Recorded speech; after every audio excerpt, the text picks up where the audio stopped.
Turminha anual da Academia de Biologia, tudo bem? Belinati de volta aqui para a nossa segunda aula sobre os ácidos nucleicos, que eu fiquei devendo para vocês uma explicação um pouco melhorzinha ali sobre os processos de autoduplicação, o processo de transcrição e o processo de tradução, certo? Então é para eles que a gente vai olhar bem agora. Então bora lá, né? Então a gente tem que mexer com duplicação no DNA, transcrição do material genético, né, a formação do RNA, e a tradução, também chamada de síntese de proteínas. Então vamos lá. Quando a gente pensa no processo de transcrição, o que é que a gente tem de relevante, o que é que a gente tem de interessante no processo de transcrição? Uma coisa muito legal é que a transcrição, aqui ó, vai partir da molécula de DNA, e a partir desta molécula de DNA, que está lá enroladinha aqui representada num cromossomo, a gente vai abrir um pedaço, só um pedaço da molécula de RNA, de DNA. A gente não vai abrir o DNA inteiro, não. É só uma fração. Essa fração aqui que está sendo mostrada representa para a gente o gene. Por quê? Porque o RNA que está sendo transcrito aqui está sendo representado o RNA mensageiro.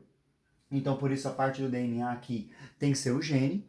Os outros RNAs, o RNA transportador e o RNA ribossomal, também derivam do DNA, mas derivam de outras partes do DNA que não são a região do gene. Tranquilo? Então, bora lá. Vem aqui o conjunto das enzimas. A gente representa para o vestibular apenas a RNA polimerase, e essa RNA polimerase meio que é uma enzima polivalente, né? Ela vai ser responsável pela abertura da dupla fita de DNA, o rompimento das ligações de hidrogênio aqui. Ela vai atuar então nessa abertura, vai atuar também na ligação dos nucleotídeos livres de RNA à molécula de DNA que já está estabelecida. Vamos olhar isso um pouquinho mais de perto então, para a gente ver esses numerozinhos que estão aqui ó, anotados. Então veja, a nossa cadeia de DNA molde tem nessa extremidade o seu fim, que é a extremidade 3' e nessa outra extremidade aqui, o seu início, que é a extremidade 5'. Então, esta molécula de DNA aqui, ó, ela está apontando para a esquerda da minha imagem. A sua fita complementar, que está aqui embaixo, tem o início dela bem aqui, extremidade 5', e o final na oposição, certo? Que é a extremidade 3'. Percebam que essas duas fitas são antiparalelas. A fita de cima está apontando para a esquerda, a fita de baixo está apontando aqui para mim, está apontando para a direita da imagem. Quando o material genético é transcrito, quando o material genético é escrito aqui pela enzima RNA polimerase, ele vai ser fabricado no sentido do começo para o final. Isso quer dizer o seguinte: o primeiro nucleotídeo adicionado nesta molécula de RNA mensageiro transcrita aqui, ó, foi esse aqui que contém uracila. A uracila porque ela é par da adenina que tem aqui. Essa adenina foi a segunda molécula de nucleotídeo a ser adicionada, porque ela tem aqui ó, o pareamento com a timina do DNA molde. A terceira foi a citosina e assim sucessivamente até que a gente estivesse nesse ponto aqui.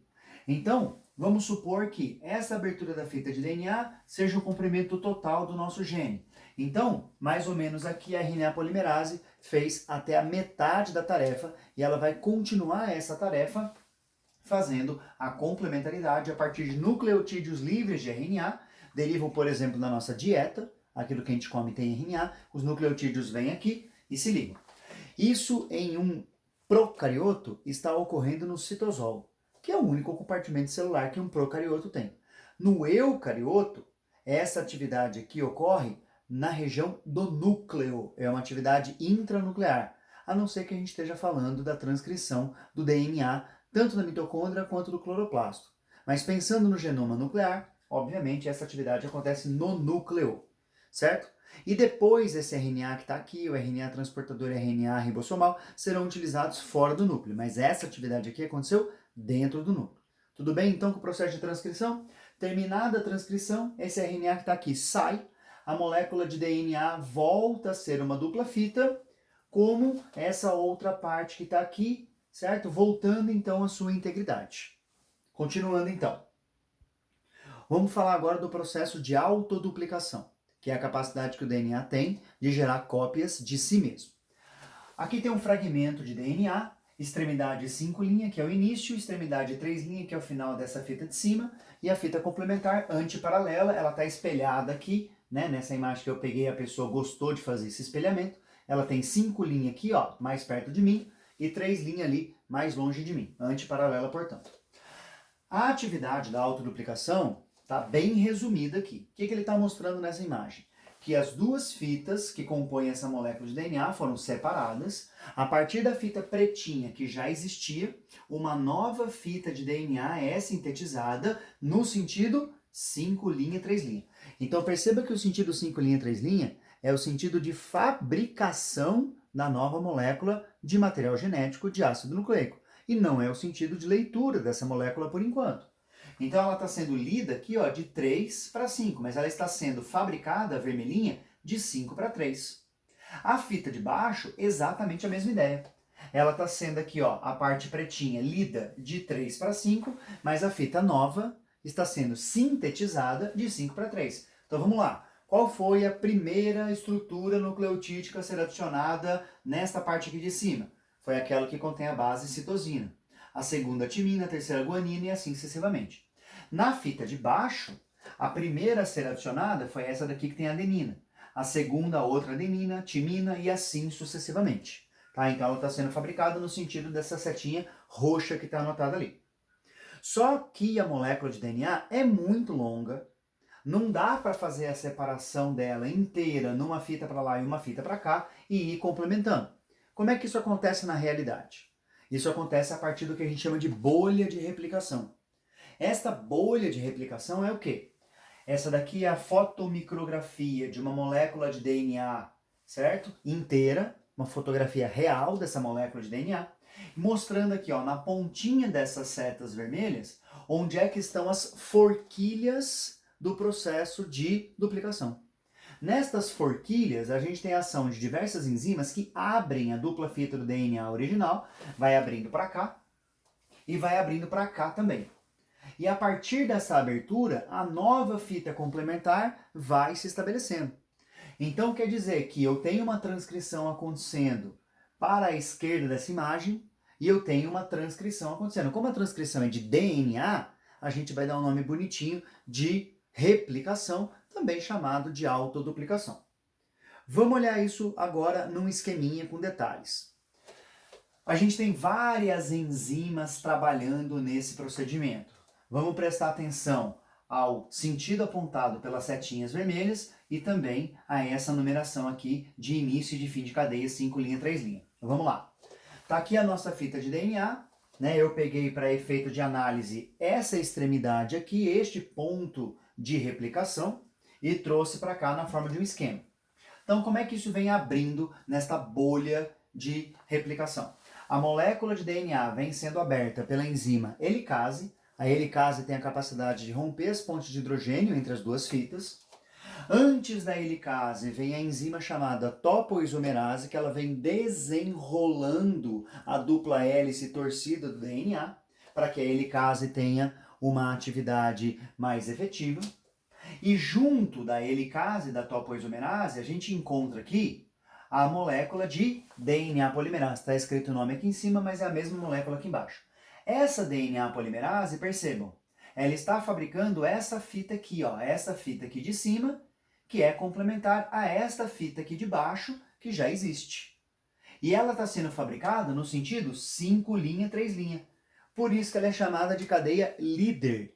Ela é a cadeia também conhecida como contínua, porque conforme a bolha de replicação vai sendo aberta, continuamente novos nucleotídeos de DNA vão sendo adicionados aqui. Então o primeiro foi esse rosinha, o segundo foi o amarelo, o terceiro foi esse roxo, o próximo foi o azul, e assim sucessivamente até esse ponto em que os nucleotídeos, digamos, estão esperando para ser encaixados ali pela DNA polimerase.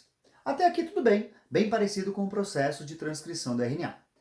A coisa pega aqui em cima. Vamos olhar para essa outra fita, que é a complementar da fita de baixo.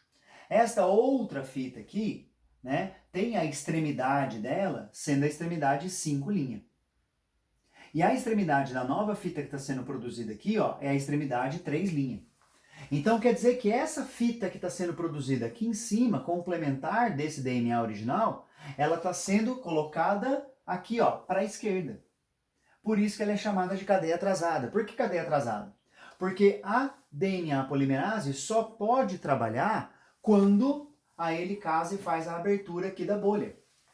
Então, enquanto a helicase não faz a abertura da bolha, não cria um espaço de um certo número de nucleotídeos aqui, não tem como a DNA polimerase trabalhar. Então, a DNA polimerase, vamos pensar que nesse momento está parada, aqui ó, parada, sem fazer nada.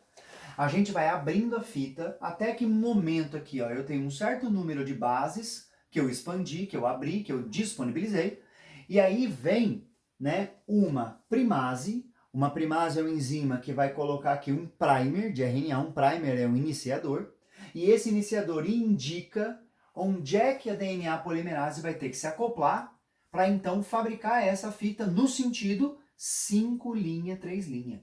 Perceba que toda vez que a gente sintetiza material genético, a gente sintetiza material genético no sentido de 5', deixa a câmera focar um pouquinho aí para você perder esse ódio que parece que você está olhando e não está enxergando nada, né? Pronto. De 5' para 3'. E este fragmento que vai sendo adicionado aqui nessa cadeia atrasada foi descoberto pelo Okazaki e seus colaboradores. Por isso que ele está ganhando esse nomezinho de fragmento de Okazaki. O Okazaki, então, fez esse trabalho, ganhou muitos prêmios e muito reconhecimento por causa disso, mostrando que uma das fitas aqui, ó, vai continuamente, mas a outra fita vai de forma descontínua. E isso acontece, minha gente, a partir do ponto de origem da bolha de replicação, tanto na fita de baixo, da parte onde eu comecei a replicação para a esquerda, quanto na fita de cima, da parte que eu comecei aquela replicação para a direita. Por que para a esquerda e para a direita? Isso não é nenhuma mágica, não. A gente tem que pensar no sentido da molécula de DNA. Então, essa molécula aqui, ó, com certeza, ela está indo no sentido de 5' para 3'. Essa daqui também, 5', 3', 5', 3', 5', 3'. Como a bolha de replicação abriu aqui, assim que ela foi aberta, ó, de 5' para 3' eu fui continuamente. Mas aqui, ó, eu abri um pouquinho, abri um pouquinho, abri um pouquinho, então eu fui de pouquinho em pouquinho, por isso que ela é chamada de fita atrasada. Tudo bem? Na de baixo, 5' está aqui. 3' vai estar bem aqui. E tem uma outra enzima, uma última enzima, além daquelas que eu citei. Vamos revisar então, ó. Helicase, que faz a abertura, topoisomerase, que desenrola, a DNA polimerase, que faz a junção dos nucleotídeos de DNA, a primase, que coloca o primer de RNA, e tem uma aqui que é a DNA ligase.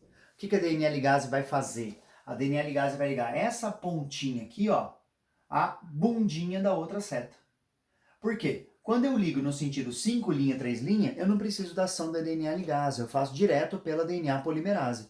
Mas quando eu estou ligando aqui agora essa extremidade, que é a extremidade final da molécula, com essa extremidade, que é a extremidade inicial da outra molécula, aí eu preciso de uma DNA ligase para fazer essa junção, digamos assim.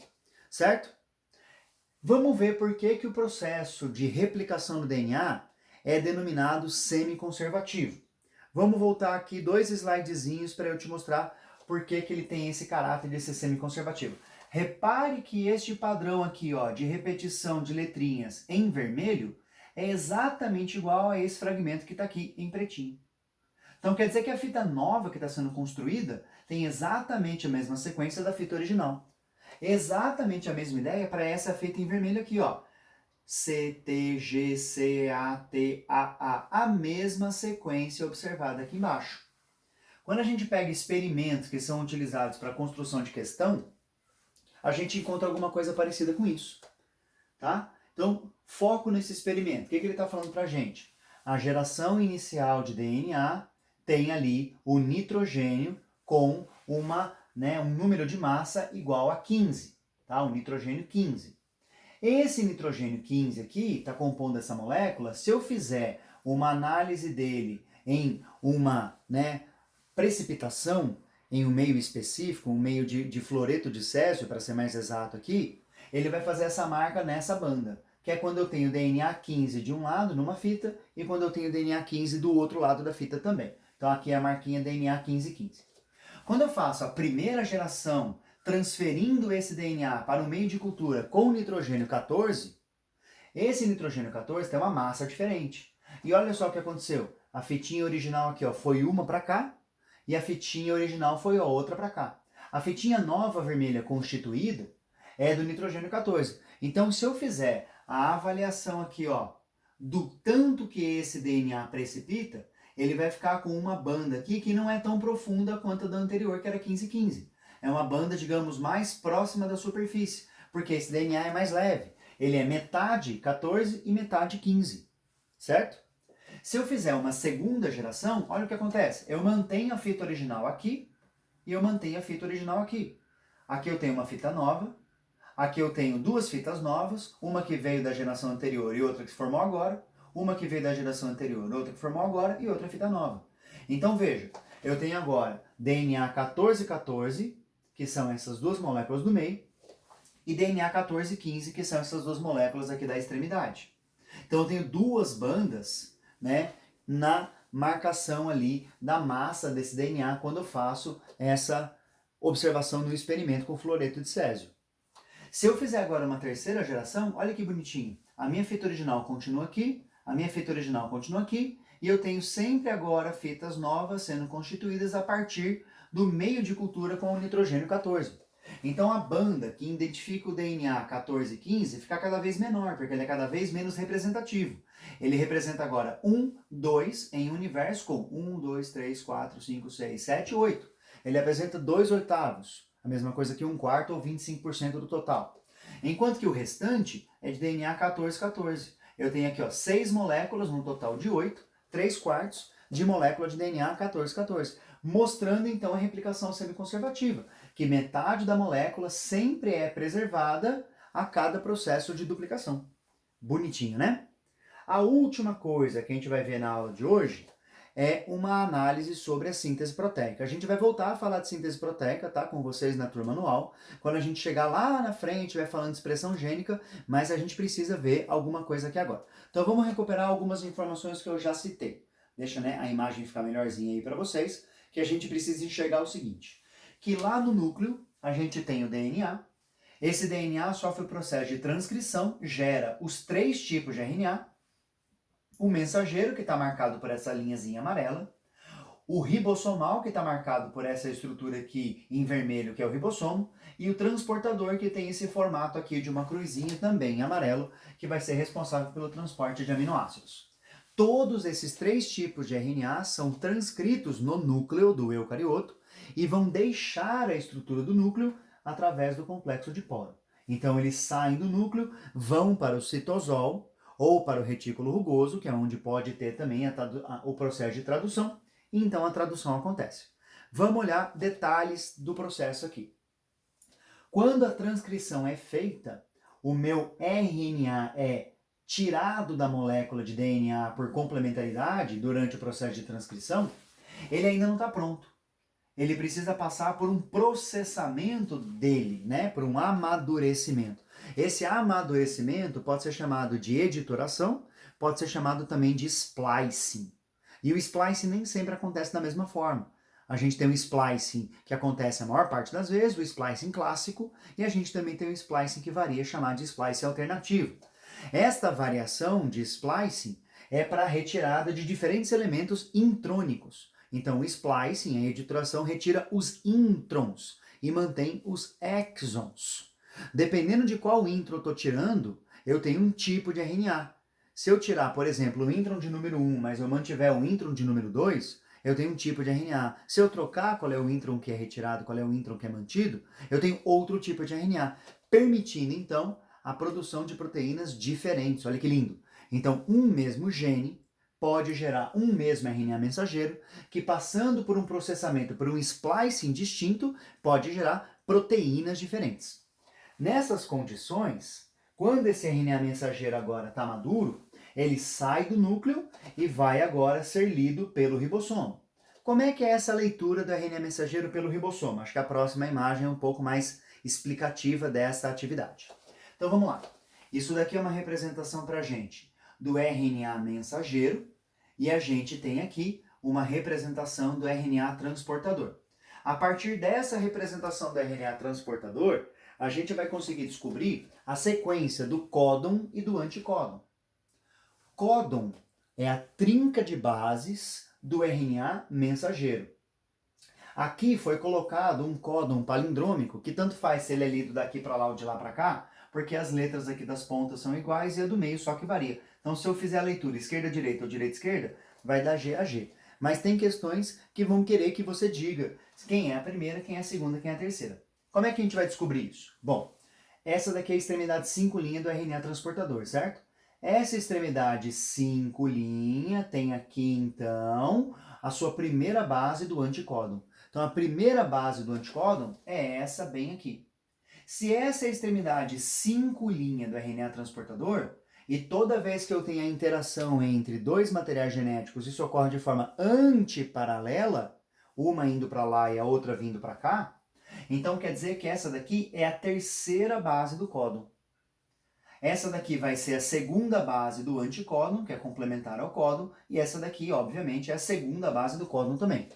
Essa daqui é a última base do anticódon. Por quê? Porque é a extremidade 3' dele aqui. É justamente onde o aminoácido vai se ligar. E aí, esse cara aqui, ó, é o primeiro elemento do códon do RNA mensageiro. O que isso significa? Isso significa que quando eu olho para o códon e para o anticódon, se eu for na tabela do código genético e procurar a sequência GAG, eu vou descobrir qual é o aminoácido que esse RNA transportador está trazendo para a gente. Vamos olhar já agora, sem enrolação. Vamos lá para a tabela do código genético. A sequência era GAG. Ignora por enquanto esse negocinho piscando em vermelho aí. Faz de conta que não viu. Então vamos para a sequência. G, primeira letra, primeira base G. Segunda base, segunda letra A. E aí, ó, a gente tem dois possíveis aminoácidos aqui. Veja se você consegue enxergar. Se não estiver enxergando, quando você estiver olhando para o PDF, você vai enxergar. Esses dois primeiros aqui são iguais, é a asparagina, e esses dois aqui de baixo são iguais, é a glutamina. Então, será que com a letra G em primeiro lugar e a letra A em segundo lugar, a gente vai mexer com a asparagina ou com a glutamina? Vai depender da terceira letra. A terceira letra era também um G, não era GAG? Então, GAG cai aqui. É uma glutamina. Então, quando a gente estiver olhando para aquele RNA transportador, o aminoácido que vai encaixar bem aqui é uma glutamina. Percebam que eu usei a sequência de 5' para 3' do RNA mensageiro para saber quem é o aminoácido que vai ser colocado ali. O RNA transportador tem o anticódon, a sequência complementar ao códon. A tabela do código genético está escrita em RNA mensageiro. Você tem a obrigação de saber que a tabela do código genético está escrita em RNA mensageiro de 5', primeira base, para 3', que é a terceira base. Certo, vamos voltar então, porque a gente está devendo a explicação dessa imagem aqui. Então, conforme a gente vai fazendo a leitura do RNA mensageiro, a gente vai trazendo novos RNAs transportadores com as suas trincas de anticódons aqui. Aqui está o aminoácido já determinado, é a fenilalanina, asparagina, lisina, triptofano. E eles vão se complementar aqui, ó, com os códons do RNA mensageiro. Quem é que permite essa interação? Quem permite essa interação é o ribossomo. Aqui a gente tem o sítio A. Nesse sítio A é onde se liga um novo aminoácido. E aqui a gente tem o sítio P. O que é o sítio P? É onde a proteína está sendo constituída. Como é que a gente sabe que o peptídeo, a proteína, a cadeia de peptídeos, está sendo constituída? Veja esse RNA transportador indo embora. Ele está indo embora vazio. Ele não está levando o aminoácido dele, que é o triptofano. Ele deixou aqui. Então, como é que o triptofano se ligou à lisina? Por uma ligação peptídica. E esse cara aqui se ligou ao anterior, que se ligou aqui, provavelmente o primeiro. Então a gente tem o primeiro, o segundo, o terceiro, o quarto, o quinto aminoácido. Este RNA transportador vai ficar nesse lugar, o ribossomo vai andar para cá, o ribossomo inteiro andar para cá. Então o que era o sítio A, que ele estava ligado aqui, agora vai se transformar em sítio P. O sítio A vai ficar ligado, um novo RNA transportador está entrando aqui, trazendo a fenilalanina. Quando esse ribossomo andar 3 bases para cá, uma trinca para cá, no sentido 5 linha, 3 linha, tá? A gente vai ter a saída deste RNA transportador, e quando esse RNA transportador sair, esse aminoácido vai ficar preso à cadeia polipeptídica. Bonitinho isso, não é? Então volta lá, a gente vai olhar essa tabela do código genético, falar algumas coisinhas e terminar a aula, que já deu quase 30 minutos. Então, o que é a tabela do código genético? É a referência entre as trincas de bases, que são 64, e os aminoácidos que são produtores ou componentes de proteína, que são 20. Essas 64 trincas não são todas úteis, digamos assim. Tem 3 aqui que são de paralisação. Então aqui a gente tem um stop codon, outro stop codon, mais um stop codon. E temos uma trinca aqui de inicialização. Essa trinca de inicialização, ela identifica um aminoácido. As trincas de terminação são trincas de terminação justamente porque não identificam o aminoácido. Então, se de repente a gente tivesse aqui uma trinca de terminação, não teria um RNA transportador referente, não teria. Não teria também um aminoácido a ser trazido. E ao não ter o RNA transportador referente, não ter um aminoácido a ser trazido, todo o processo aqui de síntese proteica paralisa. Certo? Então vamos lá. Por que são 64? A gente não tem uma trinca formada por 3? Quem é que pode ocupar a primeira posição? Qualquer uma dessas 4 letras. Quem que pode ocupar a segunda posição? Qualquer uma das mesmas 4 letras. Quem é que pode ocupar a última posição? Qualquer uma das mesmas 4 letras. Então 4 vezes 4 vezes 4 dá 64. E esses 64 códigos, menos 3 que são de parada, portanto 61, para identificarem os 20 aminoácidos componentes de proteína, estão em excesso, concorda? Esse excesso mostra, por exemplo, aqui, ó, leucina. Tem 1, 2, 3, 4, 5, 6 códons para a leucina. Então, se eu trocar o códon, se sofrer uma mutação, o aminoácido não necessariamente será trocado. A isso a gente dá o nome de degeneração. O código genético é universal, porque serve para bactéria, serve para planta, para mim, para você, para o gato, para o cachorro, para o papagaio. E também o código genético é degenerado. O que isso significa? Que eu tenho mais trincas que eu tenho de que eu tenho de aminoácidos. Então essa abundância de trincas, essa redundância de trincas, sem haver ambiguidade, garante uma proteção do nosso material genético contra as mutações. Então, por exemplo, se a trinca era CUU, que dava identificação para leucina, e ela foi trocada para CUC, eu troquei a terceira base de uma uracila para uma citosina, eu continuo identificando o aminoácido leucina que está ali. Essa é uma mutação chamada de silenciosa, e ela foi silenciosa por causa da degeneração do código genético. Pronto. Era isso que eu queria falar para vocês. Massa! Bons estudos, e tentem dar um feedback pra gente aqui se a aula tá legal, não tá legal, se você queria que eu falasse de outras coisas, quer tirar dúvida de exercícios, vai lá no Instagram, vai lá no WhatsApp, vai lá no e-mail da Específica de Biologia, certo? E conversa comigo, com a Ju e com a Sara, que a gente já tá morrendo de saudade de vocês. Um beijo, um abraço, bye bye!